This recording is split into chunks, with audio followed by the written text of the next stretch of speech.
갈라디아서 5장 22절 23절입니다. 갈라디아서 5장 22절 23절. 앞에 PPT에도 나오는데 우리 같이 읽겠습니다. 시작. 오직 성령의 열매는 사랑과 희락과 화평과 오래 참음과 자비와 양선과 충성과 온유와 절제니 이 같은 것을 금지할 법이 없느니라. 아멘. 하나님의 말씀을 이렇게 계속 나누는 중에 너무 큰 은혜가 있는 것은 이 성령의 열매를 말씀을 통하면서 말씀을 이렇게 준비하고 또 전하면서 가장 큰 은혜를 받는 것은 접니다. 너무 큰 은혜가 실제적으로 임했고 하나님이 이루 말할 수 없는 믿음, 첫사랑이라 그러죠. 그 첫사랑을 다시 회복하게 만들고 정말 하나님이 일하시겠다는 그런 믿음을 너무 크게 부어주셨어요. 그래서 이게 정말 기대감이 하나님이 무슨 일을 과연 하실까 이런 기대감이 이제 새록새록 제 안에서 계속해서 솟구쳐 올라오는 겁니다. 20년 전 많은 성도들에게 정말 그 마음 가운데 그 믿음 가운데 부끄러움을 정말 주었던 한 노인이 있었습니다. 이분이 맨발의 천사 최춘선 할아버지세요. 이 최춘선 할아버지는 국가유공자였지만 국가에서 주는 그 연금 그리고 여러 가지 혜택들 그것을 다 마다하고 자기보다 더 어려운 사람들, 자기보다 형편이 더 정말 좋지 않는 그런 사람들에게 자신의 손을 펼쳐서 나눠주고 베풀어주는 그런 삶을 살았습니다. 그리고 이제 지하철을 또 다니면서 거리를 다니면서 30년을 넘게 맨발로 다니면서 복음을 이렇게 전했습니다. 많은 사람들이 처음에 이제 이 최춘선 할아버지를 보고 미친 노인인가 보다 이렇게 생각을 했고 또 실제적으로 이렇게 말하는 그 모습들이 지하철에서 너무 이렇게 격한 그런 발언들이 많아서 이분이 치매가 걸린 건 아닐까 뭐 이런 생각을 하고 여러 사람이 이제 불편하게 생각을 했는데 김우현 감독님이라고 이 PD 한 분이 이분을 이제 다큐멘터리 촬영을 한 겁니다. 그러고 나서 알게 된 사실은 정말 너무나도 놀라운 목사님이셨고 그리고 김포에게 어마어마한 땅이 있었는데 가난한 사람들에게 다 나눠주는 그런 삶을 살았던 겁니다. 그 아들분도 이제 목사님이 되셨고 그리고 형제들이 너무나도 잘 사는 그런 가정에서 정말 아무것도 바랄 것 없는 그런 삶인데 이렇게 나눠주고 베풀어주는 그런 삶을 산 겁니다. 이 최춘선 할아버지가 80세에 이렇게 고백하기를 예수는 나의 힘이요 이렇게 고백을 했습니다. 예수는 나의 힘이다 이렇게 고백을 하는데 이 최춘선 할아버지가 젊은 시절 일본 유학을 이렇게 다녀오셨는데 일본 유학 생활 중에 그 고베 빈민촌에서 가난하고 병약한 사람들을 섬기고 도와줬던 일본의 성자라 그러죠. 가가오 도요이코 목사님 그 교회 가서 세례를 받았습니다. 정말 너무나 놀라운 하나님의 인연, 필연적이죠. 필연적인 이 만남으로 인해서 그 교회에서 세례를 받고 이제 유학을 마치고 국내로 돌아와서 제일 먼저 한 일은 가난하고 소외된 사람들에게 자신의 거를 다 나눠주는 그런 삶을 산 겁니다. 그리고 이 최춘선 할아버지가 죽기 마지막 그 전에 인터뷰에서 이렇게 이야기를 했습니다. 말세의 세상에 내가 다시 올 때 세상에 내가 믿는 자를 보겠느냐. 진리는 고독해도 날로 더욱 담대합니다. 그 누가 말려요. 그분은 영생의 자유의 천국을 사모하고 노예로 사는 것은 인생이 아닙니다.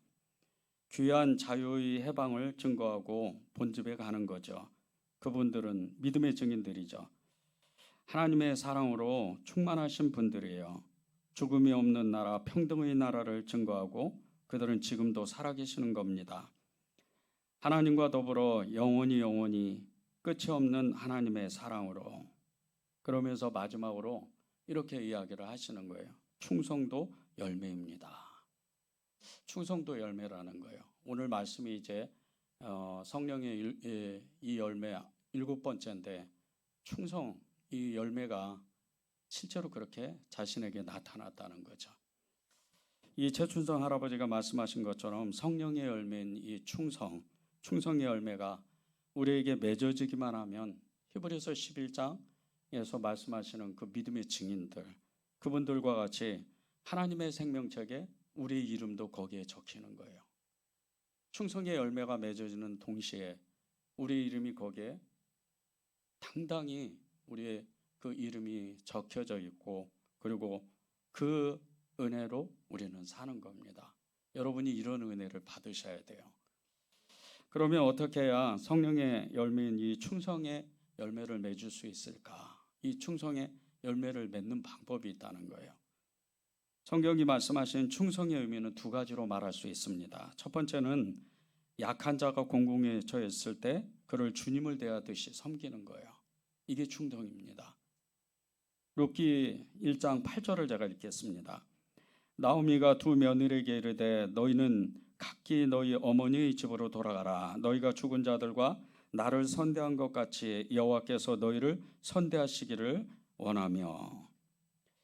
이 사사들이 치리하던 이 이스라엘 이 사사 시대에 베들레헴에 갑자기 이렇게 흉년이 들어오는 겁니다. 흉년이 정말 너무나 먹을 것이 없어서 이 엘리멜렉이라는 사람과 그 안에 나오미라는 사람이 이 모압 땅으로 이주를 해요.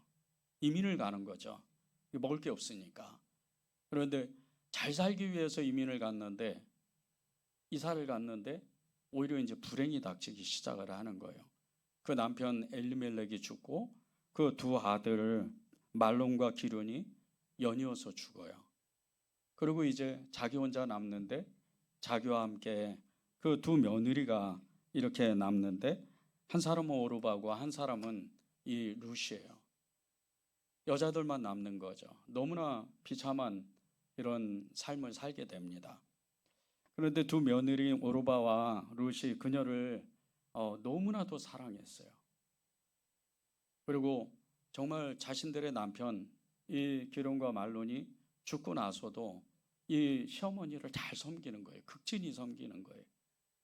그러던 차에 이제 고향에서 이 베들레헴에서 연락이 오는 거예요. 정말 이제 형편이 좋아졌다. 빨리 돌아와라. 그리고 다시 이제 고향 땅을 가기로 결단을 합니다. 그리고 고향 땅으로 가려고 그러는데 이 두 며느리가 따라오는 거예요. 이 오르바와 룻이 이렇게 따라오려고 그러는 거예요.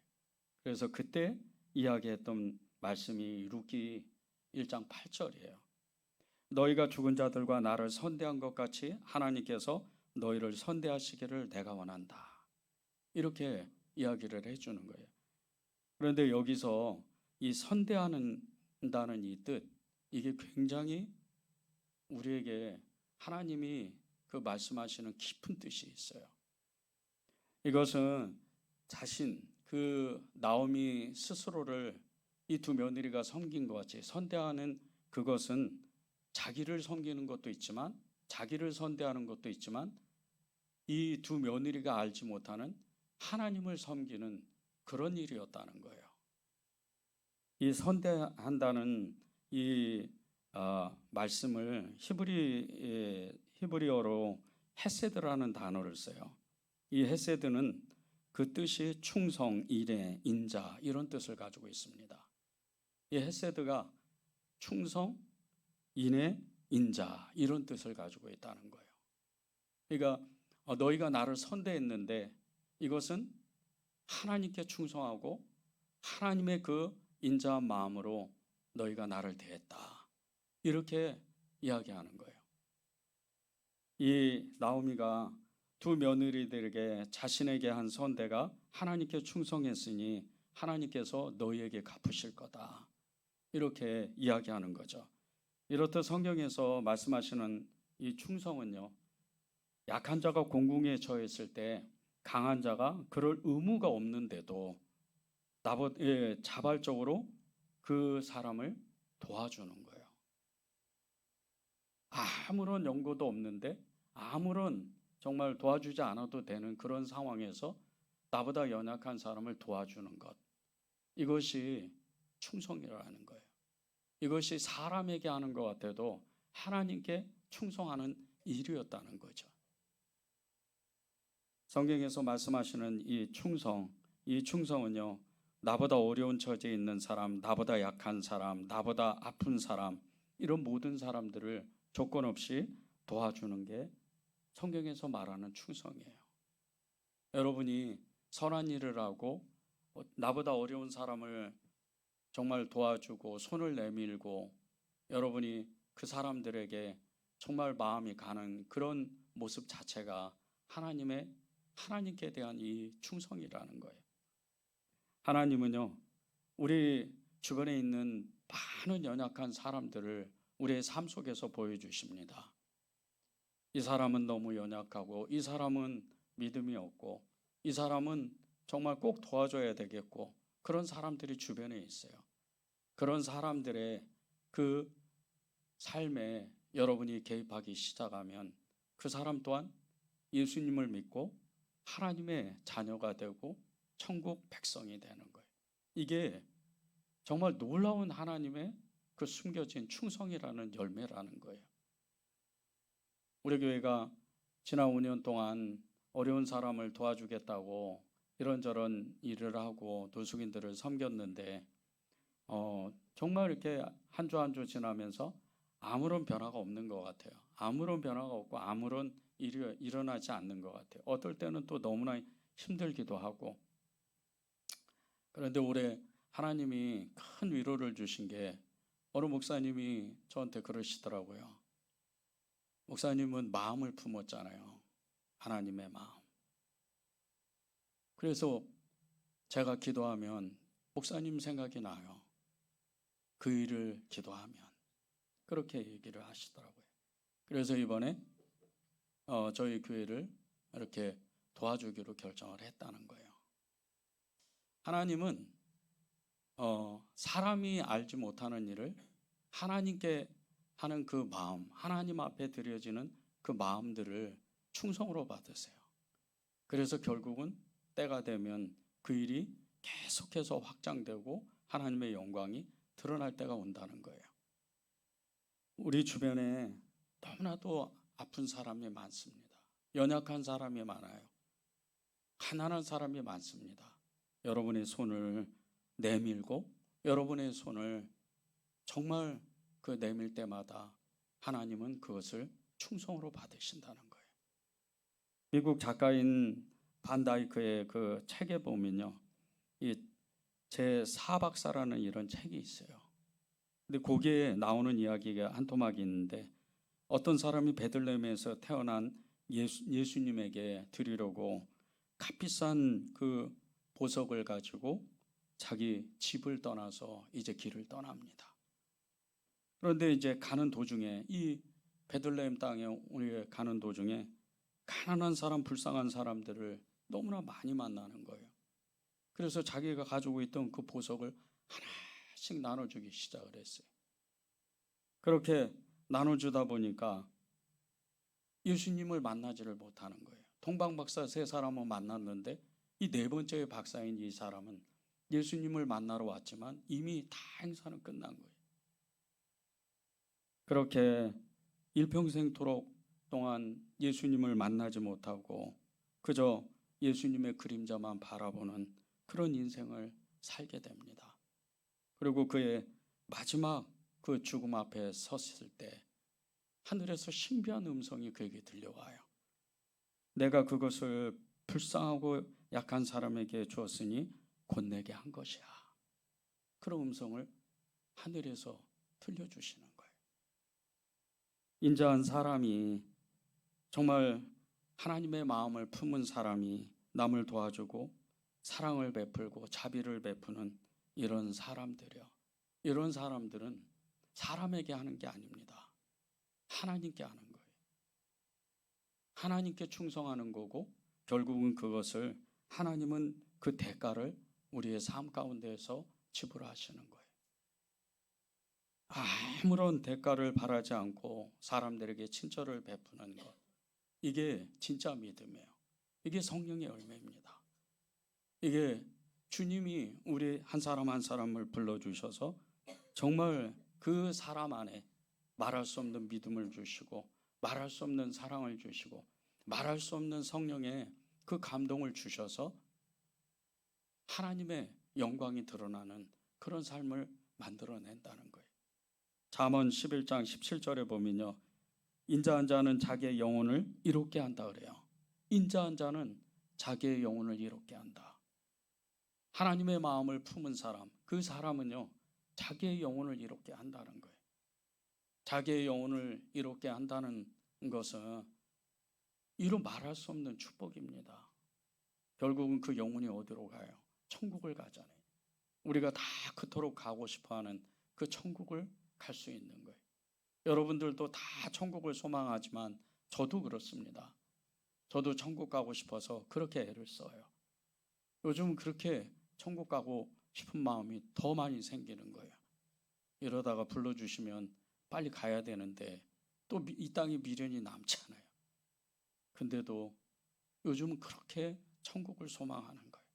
하나님, 정말 이렇게 하루하루를 열심히 살다가 하나님 앞에 가고 싶습니다. 충성의 두 번째 의미는요, 믿음으로 사는 것이 충성이라는 거예요. 여러분이 믿음으로 사는 것처럼 이것이 충성이라는 거예요. 충성의 의미를 가진 히브리어가 이 헤세드라는 단어 말고도 아만이라는 단어를 씁니다. 그리고 헬라어로는 피스토스라는 단어를 써요. 그런데 이 아만과 피스토스는 같은 뜻이에요. 그 뜻이 이렇습니다. 확고하다, 확실하다, 신실하다, 이런 뜻을 가지고 있어요. 확고하고 확실하고 신실하다는 뜻이에요. 근데 이것이 믿음을 말하는 거예요. 확고한 믿음, 확실한 믿음, 신실한 믿음, 그 믿음을 말하는 겁니다. 이 성경에서 말씀하는 이 충성은요, 믿음과 직결이 되어 있어요. 믿음이 있어야 충성할 수 있다는 거죠. 믿음이 있어야 하나님의 그 믿음을 따라서, 그렇게 증인들을 따라서 살 수가 있다는 거예요.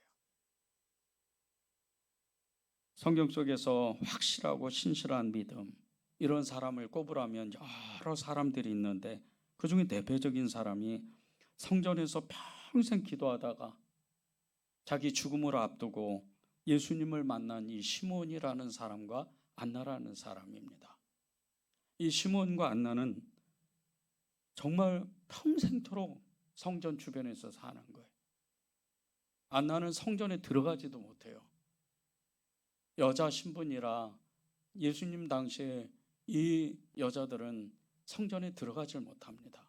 그런데도 계속 성전 주변에서 맴도는 거예요.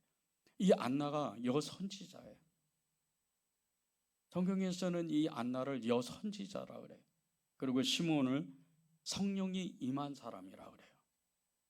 이 두 사람이 성전 주변에서 계속해서 예수님의 그 때를 기다리고 예수님이 다시 오실 그 주님, 메시아이신 주님을 정말 간절히 기다려요. 이스라엘 백성들이 수세기 동안 기다렸던 그 사람들의 마음보다도 더 간절한 마음으로 이 시몬과 안나가 예수님을 기다리는 거예요. 그리고 끝내 그들은 예수님을 만납니다. 그렇게 예수님을 만나는데 이 시몬과 안나는 엄청난 믿음을 가지고 있던 사람들이에요. 그냥 믿음이 아닙니다. 그들이 가지고 있던 믿음은 변하지 않는 확고하고 확실하고 그리고 신실한 믿음을 가지고 있었던 사람들인 거예요. 그래서 그들은 너무나도 열악한 환경에도, 너무나도 힘든 그런 환경에도 꿋꿋하게 견디면서 예수님을 기다리는 거예요. 그래서 끝내는 예수님을 만나는데 이 예수님을 만난 이 시몬과 안나, 이 믿음이 우리 믿음이 돼야 된다는 거예요. 이 믿음은 하루의 믿음입니다. 하루의 믿음을 잘 지키는 거예요. 우리 일상 속에 작은 그 시간들, 작은 일들을 그것을 다 해내며 하루를 성실하게, 확실하게, 확고하게 그렇게 사는 거예요. 그렇게 사는 믿음이 이 시몬이고 그리고 안나의 믿음이었어요. 이 두 사람의 그 믿음을 따라서 우리가 하루하루를 살아가게 될 때 여러분의 그 삶 중에는 때때로 어려움이 찾아옵니다.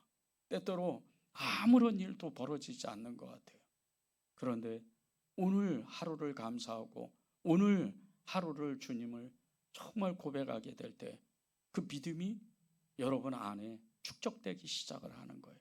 그리고 나서 끝내는 그 주님을 만나고 주님이 우리에게 놀라운 믿음의 그 눈을 열게 해요. 이게 충성의 열매를 맺게 합니다. 누가복음 16장 10절에 보면요, 지극히 작은 것에 충성된 자는 큰 것에도 충성한다는 말씀이 있어요. 지극히 작은 것에 충성된 자는 큰 것에도 충성할 것이다. 처음부터 자기의 목숨을 내놓고 삶을 내놓고 하나님 앞에 헌신하는 사람은 아무도 없습니다. 그런 사람은 오히려 미친 사람이에요. 예수님도 모르는데 무엇을 하나님 앞에 드리고 무엇을 충성을 해요? 말도 안 되죠. 예수님을 정확하게 알아야 돼요. 예수님을 정확하게 알아야 그분께 내가 헌신하고 봉사하고 나의 삶을 드리고 나의 믿음을 고백하는 그 모든 것들이 온전해지는 거예요. 우리의 봉사, 우리의 헌신, 우리의 의일 수도 있어요. 하나님 앞에 진정으로 하나님이 기뻐 받으시는 산 제사가 되고 하나님이 흠명하는 하나님의 놀라운 그 헌신이 되려면요, 예수님을 먼저 알아야 돼요. 그 예수님을 뜨겁게 알려면 하루가 중요하다는 거예요.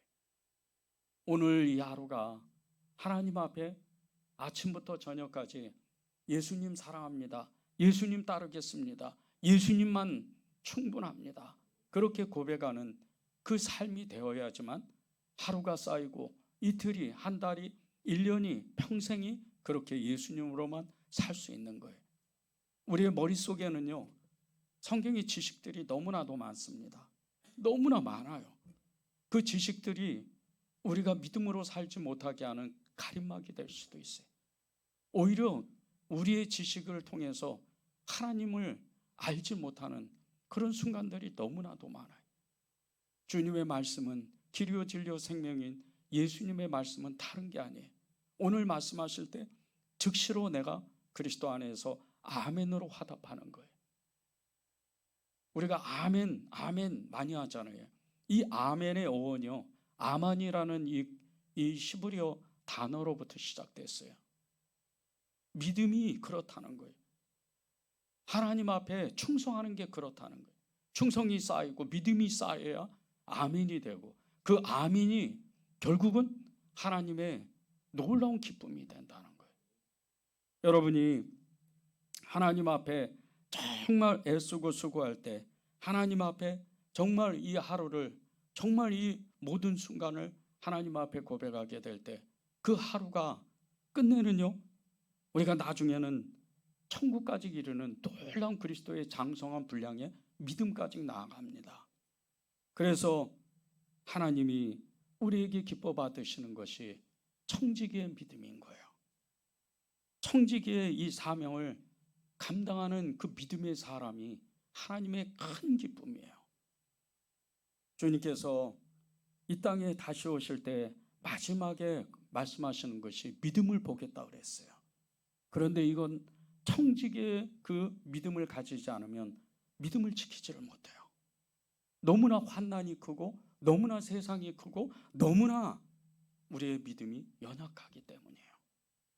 데살로니가전서 5장에 보면요, 재림하시는 주님이 이 땅에 오실 때, 재림하시는 주님이, 재림주가 이 땅에 오실 때 무덤가에 있던 사람도 무덤이 열려서 하나님 앞에 끌려 올라갑니다. 휴거라 그러죠. 그런데 살아있는 우리도 순식간에 변해서 같이 따라 올라가요. 그런데 이 같이 따라 올라간다는 이 말씀이요, 쉽게 생각하면 안 돼요. 이 지금 우리의 모습으로 어떻게 하나님이 내 이름을 부르고 주의 음성을 나에게 말씀하실 수 있을까? 그것은 충성된 믿음이 있어야 된다는 거예요. 그것은 청지와 같은 믿음이 있어야 된다는 거예요. 그렇지 않으면 요한계시록 6장에 보면 하늘에서 별들이 땅에 떨어지는 그 어마어마한 심판 속에서요, 산아 나를 가려라, 바위야 나를 가려라 그러면서 예수님을 외면해 버리는 거예요. 하루를 쉽게 생각하니까, 하루를 그냥 잊어버리니까 그 하나님의 음성이 들려지지가 않는 거예요. 청지기의 믿음은 천국을 소망하면서 아주 작은 것들을 소중히 여깁니다. 그 소중히 여기고 하루하루를 성실하게 열심히 믿음으로 살아요. 주님이 말씀하시는 모든 것을 제가 따르겠습니다. 그러면서 매 순간마다 그렇게 사는 거예요. 일제강점기에 친일을 한 사람들이 해방이 되고 나서 한탄하듯 이렇게 고백을 했어요. 해방이 오지 않는다고 생각했습니다. 해방이 오지 않는다고 생각하니까 일제에 붙어서 그렇게 같은 동족을 힘들게 하는 거예요. 하루를 쉽게 생각하니까 해방은 오지 않는다고 생각하는 거예요. 19세기 미국의 유명한 작가인 마크 트웨인이 기독교에 대해서 굉장히 비판적이었어요. 특히 근본주의 이 기독교주의자들을 아주 비판했어요. 그게 얼마나 심했는지 이 마크 트웨인이 정말 이 사람은 지옥 갈 거다 이렇게 얘기하는 사람이 꽤 많았어요. 그런데 이 마크 트웨인이 사람들 앞에서 또 막 기독교도 욕하지만 글도 엄청 썼어요. 그렇게 기독교를 비판했던 이 사람이 공교롭게도 한 여인을 만났는데 너무나 신실한 기독교인인 거예요. 깜짝 놀랐죠. 이 여자의 이름이 올리비아 랭던입니다. 너무나 그냥 첫눈에 반해서 사랑을 했어요. 근데 이제 종교가 완전히 다르잖아요.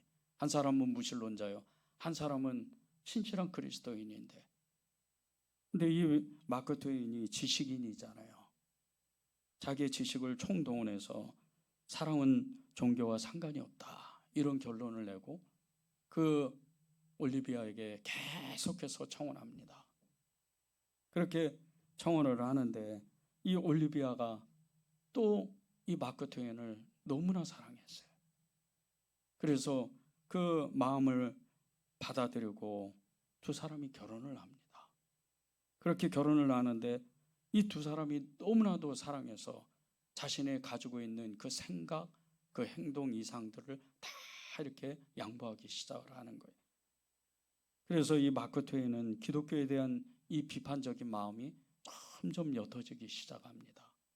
그래도 반대로 이 올리비아도 이 정말 자신이 가지고 있던 이 신실한 믿음을 잃어버리기 시작을 해요.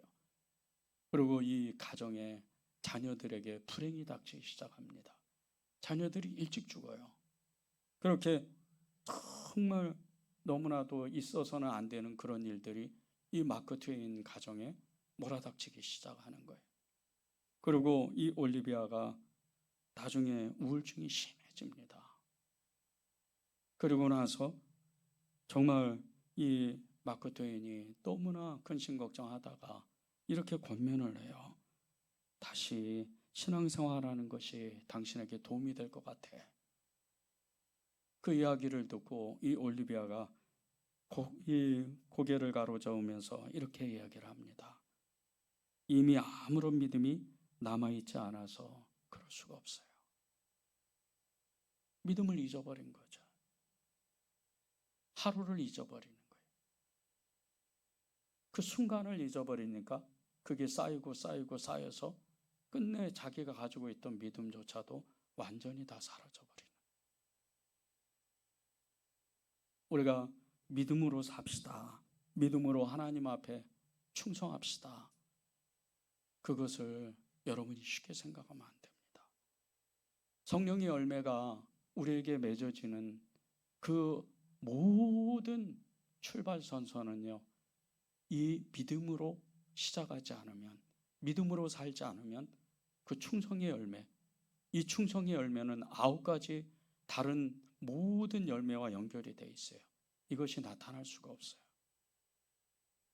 하루를 소홀히 여기는 그 순간서부터 우리 안에는 믿음을 잊어버립니다. 충성의 열매는 나타나질 않아요.